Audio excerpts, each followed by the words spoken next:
Welcome back, everyone. We're diving into a period of history that's often called the Golden Age of Islam, the Abbasid Caliphate.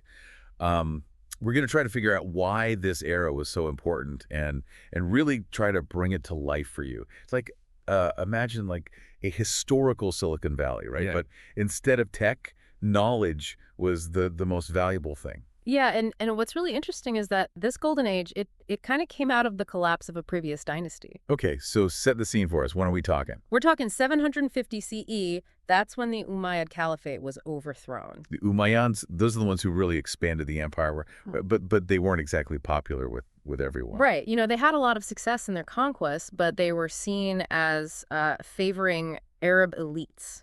And this created a lot of resentment among non-Arab Muslims who felt like they were being left out. And that created the perfect conditions for a new dynasty to take over. So that's where the Abbasids come in, right? Led by Abu al-Abbas as Safa. Exactly. And they promised something different. They promised equality for all Muslims, no matter their background. Must have been a pretty powerful message. It definitely was. It really resonated with people. And the Battle of the Zab in 750 CE was a turning point. It was a decisive victory for the Abbasids, and that marked the end of the Umayyad dynasty, the beginning of a new era. So what did the Abbasids do differently? I mean, besides, promising a more inclusive society. Well, one of the most important things they did was to move the capital. To Baghdad. Baghdad, exactly. And that was no accident. Why Baghdad? I mean, was it just because it was like in the middle of the empire or something? Well, it was strategically located on the Tigris River, which made it a hub for trade and all sorts of cultural exchange. But the Abbasids, they had an even bigger vision. They wanted to transform Baghdad into like a global center of learning. The House of Wisdom. Precisely, the House of Wisdom. And it was more than just a library, right? It was this incredibly dynamic academic center, a place where scholars came from all over the world, and they would translate texts from, Greek, Syriac, Persian, Sanskrit, all into Arabic. So they were making knowledge from all these different cultures available to everyone. That's amazing. Exactly. And this had a huge impact, because suddenly the wisdom of ancient civilizations became accessible to a much, much wider audience. It's like they were creating the first Wikipedia, but centuries before the internet even existed. It really is. I mean, can you imagine what it must have been like to be a scholar at that time, to have access to all that knowledge? It must have been incredible. But it wasn't just about preserving old knowledge, was it? I mean, the Abbasids, they made new discoveries too, right? Oh, absolutely. They believed that by understanding the past, they could unlock the secrets of the universe and shape a brighter future. And this led to a surge in scientific discovery. So this is when we really start to see why this period is called a golden age. Right? Yeah. It wasn't just about archiving old books. It was about really pushing the boundaries of human knowledge. Exactly. So who are some of the big names, the stars of this golden age? Well, you can't talk about the Abbasid Golden Age without mentioning Al-Khwarizmi. He's considered the father of algebra. Algebra. I mean, that's something we all use, or at least try to avoid using. Right. But before his work, imagine trying to solve complicated mathematical problems without the tools of algebra. It'd be incredibly difficult. Al-Khwarizmi, he introduced things like algorithms and quadratic equations. So he revolutionized math. Yeah, he revolutionized mathematics. And he paved the way for so many other fields like engineering, computer science, even physics. We still use his work every day, even if we don't realize it. It's amazing how much of what we take for granted today has its roots in this period. But Al-Khwarizmi wasn't the only brilliant mind, right? Oh, no, not at all. Another really important figure was Al-Razi. He was a pioneer in medicine. Al-Razi, okay. What did he do?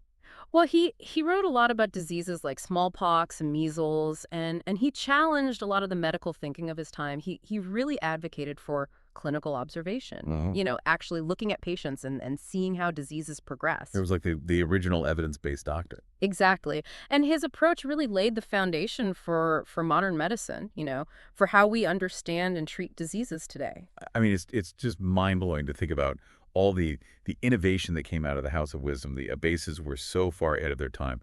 But like all golden ages, it couldn't last forever, right? What happened? What led to their decline? Well, even in the midst of all that progress and achievement, there were some underlying problems like like internal power struggles started to weaken the caliphate.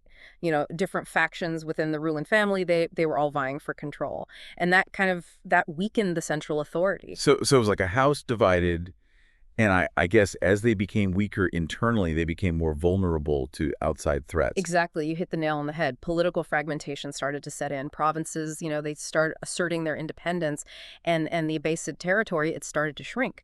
And as the Abbasids weakened other powers, they saw an opportunity, to kind of step in and take over. And that's where the Mongols come in, led by Hulagu Khan. I mean, they were a pretty formidable force. Oh, yeah, absolutely. In the mid-13th century, Hulagu Khan, he turned his attention towards Baghdad. And in 1258 CE, he laid siege to the city. I mean, can you imagine the chaos, the terror? The Mongol armies swarmed the city, and this once thriving, vibrant city, it was reduced to rubble. Countless lives were lost. What a tragic end to such an amazing city. And what happened to the House of Wisdom during all of this? The House of Wisdom, the heart of Baghdad's intellectual life, it met a really terrible fate. The Mongols, they looted and destroyed the library. I mean, it's hard to say whether they even understood the value of the knowledge that it held, but countless precious manuscripts, books, they were all just thrown into the Tigris River. There are some accounts that say that the river, it actually ran black with ink for days because of all the books that were destroyed. A really poignant symbol of all that lost knowledge. It's heartbreaking to think about all that was lost. Yeah. But even after the fall of Baghdad, the Abbasid legacy, it didn't just disappear, did it? No, not at all. I mean, their political power, it definitely declined, but their cultural and intellectual contributions, those continued to resonate throughout the world. So how did their ideas continue to spread, even after the caliphate was gone? Well, think of it like seeds being scattered by the wind, right? I mean, No. all that knowledge, the knowledge that they had preserved, the knowledge that they had expanded upon during their golden age, it didn't just vanish. It had already started to spread out into the world, carried by scholars, by travelers, along trade routes. So even though the Abbasid Caliphate crumbled, their ideas found new ground. They took root in other places. That's a great way to put it. Yeah. And you can see their influence in the rise of scholarship in Europe, during the Renaissance and beyond. I mean, a lot of the scientific and mathematical concepts that formed the basis for later European advancements, those ideas, they originated with Abbasid scholars. The impact of figures like Al-Khwarizmi and Al-Razi, it went far beyond Baghdad. It's just another reminder of how interconnected history is, how ideas can travel across borders and across time. So why does this story, the story of the Abbasid Caliphate, why does it matter to us today? What can we learn from it? Well, their story, it's full of insights that are really relevant to us today. I mean, the Abbasids, they thrived because they embraced diversity. They nurtured intellectual curiosity, and they really valued knowledge from all sorts of sources. And in a world that feels increasingly divided, I think their story is a really powerful reminder that unity, open-mindedness, and collaboration, those are the things that can lead to progress. It's a powerful message for sure. Their example shows that societies are strongest when they work together, when they embrace different perspectives. Absolutely. I mean, the Abbasids, they created a society where people of different faiths, different ethnicities, different backgrounds, they could all come together, to learn, to innovate, to create. Their story shows us that diversity, it's not just some nice ideal, it's actually a key driver of progress. And today, I mean, we're just bombarded with information all the time, right? Yeah. From every direction. And it's easy to kind of get stuck in our own little bubble. So the fact that the Abbasids, they actively sought out knowledge from all these different sources, that's more important than ever. It really is. It reminds us that truth and understanding, they often come from looking at different perspectives. By engaging with a variety of ideas, we can challenge our own assumptions. We can broaden our horizons. We can find better solutions to the challenges we face. And their story also shows how important it is to invest in education, to encourage intellectual curiosity. The Abbasids, they understood that a society's real wealth, it comes from its knowledge, from its ability to innovate. Exactly. I mean, their investment in the House of Wisdom, their support for scholars, that's what laid the foundation for their golden age. And that's a lesson that's still true today, right? I mean, societies that prioritize education, that cultivate a love of learning, they're going to be much better equipped to adapt, to thrive, and to build a better future. So their story is both inspiring and I guess a little bit cautionary too, right? It shows the power of unity, the importance of diversity, the impact of knowledge, but but their decline also has some lessons for us. What do you think is the biggest takeaway from their fall? For me, it's the importance of being adaptable. I mean, the Abbasids, they achieved so much, but they weren't always able to keep up with the changing world around them. They struggled to respond to new challenges, to adapt to new circumstances, and I think that's something we can all learn from. That's a great point. In a world that's constantly changing, being able Yeah. to adapt, that's crucial for any society, any individual. Absolutely. I think the Abbasid Caliphate, with all its successes and failures, it shows us that history is not just some collection of facts and dates. It's a living thing. It's a story of human ambition, innovation, resilience, and this constant pursuit of knowledge. And within that story, there are all these valuable lessons that can help us, as we try to navigate our own world. The Abbasid Caliphate might be long gone, but their legacy, it lives on in so many ways. I mean, Yeah. think about all the scientific advancements that we benefit from today. Think Hmm. about the idea that knowledge should be shared and celebrated. That's all part of their legacy. It's amazing to think that a civilization that thrived over 1,000 years ago can still have so much to teach us.